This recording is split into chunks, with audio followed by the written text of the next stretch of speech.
Hello guys, welcome back to my channel Bengali recipe with Anupama. তো আমি আবারও নতুন একটি রেসিপি নিয়ে তোমাদের কাছে চলে এসেছি। তো আজকে আমি বানাতে চলেছি আম কাসুন্দি। তো কিভাবে আমি বানাচ্ছি পুরো ভিডিওটা তোমরা দেখো স্কিপ না করে, তাহলেই তোমরা বুঝতে পারবে আমি কিভাবে এই রেসিপিটি বানাচ্ছি। তো চলো শুরু করি। ফার্স্টে আমি কাঁচা আম নিয়েছি, তারপরে ওগুলোকে ভালো করে আমি কেটে নিয়েছি। কেটে নেওয়ার পরে আমি স্ক্যাপারে কুচিয়ে নিয়েছি ভালো করে। তো এরকম হয়েছে। এবার স্ক্যাপারে কোচালে কি হবে বলো তো, রসটা পুরো থেকেই যায়। তার জন্য আমি একটা ন্যাকড়া থেকে ভালো করে রসগুলো ছড়িয়ে নিয়েছি, যাতে কোনো অসুবিধা না হয়, যাতে আম কাসুন্দিটা ভালোভাবে হয়, জলা জলা না হয়। আমের যে রসটা যদি থেকে যায় তাহলে কিন্তু আম কাসুন্দিটা নষ্ট হওয়ার একটা ভয় থাকে, তো সেই জন্য।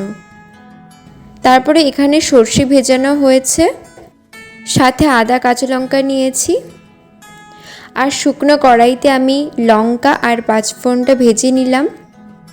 তারপরে ওটা গুঁড়ো করে নিয়েছি। তারপরে এখানে দেখো আমার মিক্সিতেই আমি এখানে সর্ষে কাঁচা লঙ্কা আদা পেস্ট করে নিলাম। আর এখানে আমি তেঁতুল ভিজিয়ে রেখেছি। তারপরে শুকনো কড়াই আমি দিয়ে দিয়েছি, তারপর তেল দিয়ে দিয়েছি। গরম হয়ে গেলে আম কাসুন্দিটা দিয়ে দেব।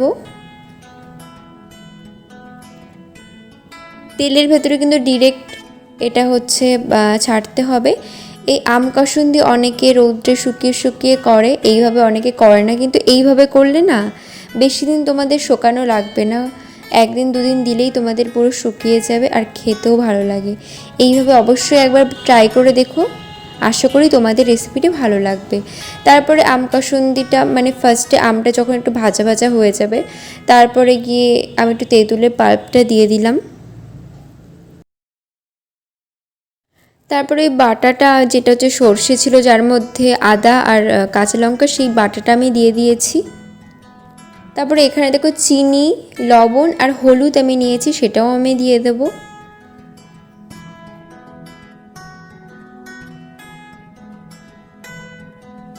সেটা দেওয়ার পরে ভালো করে মাখিয়ে নেওয়ার পর আমি দিয়ে দেবো সর্ষের তেল। এটা পুরোপুরি কাঁচা সর্ষের তেল ওপর দিয়ে দিতে হবে, যেহেতু আমি রান্নাটা অল্প সর্ষের তেল দিয়ে করছিলাম, তার জন্য ওপর দিয়ে কাঁচা সর্ষের তেলটা ঢেলে দিতে হবে।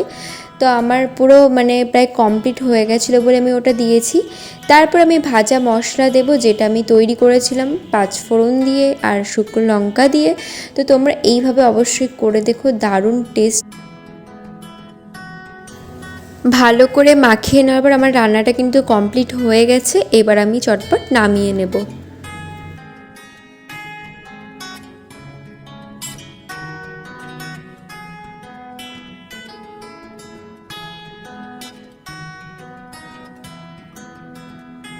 বাটিতে এটি ঢেলে নিচ্ছি। তো দেখো কত সুন্দর দেখতে হয়েছে।